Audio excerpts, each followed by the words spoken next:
Hello, ladies and gentlemen. My name is Summerr Kim, who is in the position of the opposition whip, talking on the motion.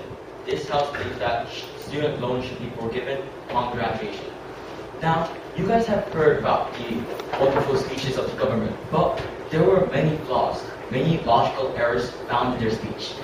Let me first review these points, and then compare our side's strongest arguments and their side's strongest arguments. Then, let me conclude by telling our opinions more about them. First of all,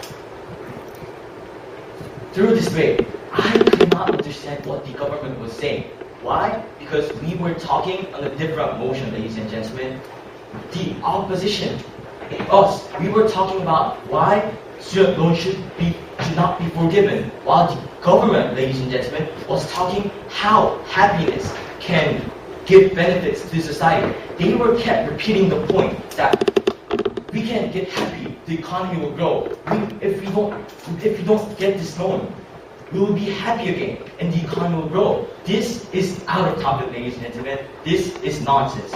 Now, let's refute the points made by the government as well. The first point was, ladies and gentlemen, about birth rate.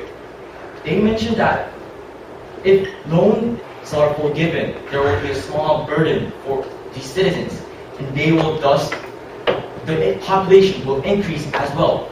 However, did they give any proofs or evidence that all this loan is going to be spent on only birth rates? No, there are other problems that they mentioned, such as employment, ladies and gentlemen.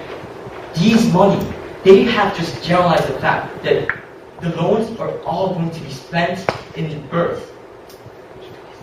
In addition, they have mentioned that if one is not happy, if only one citizen, a few college students is not happy, the economy will fall down, which means that the economy will collapse. It doesn't make sense. Just because few people are just not disagreeing with the whole economy, it doesn't lead to the point that the economy will collapse. Secondly, they have mentioned that about financial freedoms. All they told us in this contention is that if we have happiness, the economy will grow. If they live what they want to do, it will be happy for the whole citizens. However, ladies and gentlemen, if people live by the ideals or principles of they chase, it is going to be total chaos. If one person believes that I don't like the law, so I will go to disobey it, this will make me happy, it is going to lead to total chaos in the society. In addition, there are some cases that you have to do something that even though it may violate your freedom. There are 5 mandatory things that you should do in Korea. One is about military. Just because you chase your freedom of not going to the military, it is not going to be a whole benefit to society if you look at this in the long term. And about their last contention, which is about educational freedom. They have mentioned that the people that have graduated from college will also go to the labor forces. However, it is the reality, it is the truth in Korea that there is a high difference in the payments of people who have graduated only in high schools and people who have graduated from college. It is a huge difference. And why? Why would the citizens that have graduated college still go to labor forces? And now to the comparisons. Our side's strongest argument is about government budget, while theirs is about financial freedom. Ladies and gentlemen, which magnitude is bigger? A few students just struggling for student loans, or the whole economy? Whole economy struggling just because the government budget is low. Now I want to try to defend the extensions. Our first point is that about government budget.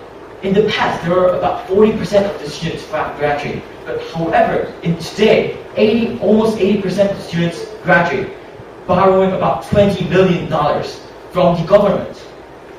If this is accumulated over time, the government budget will decrease as well because they can't get this money back because of the low employment.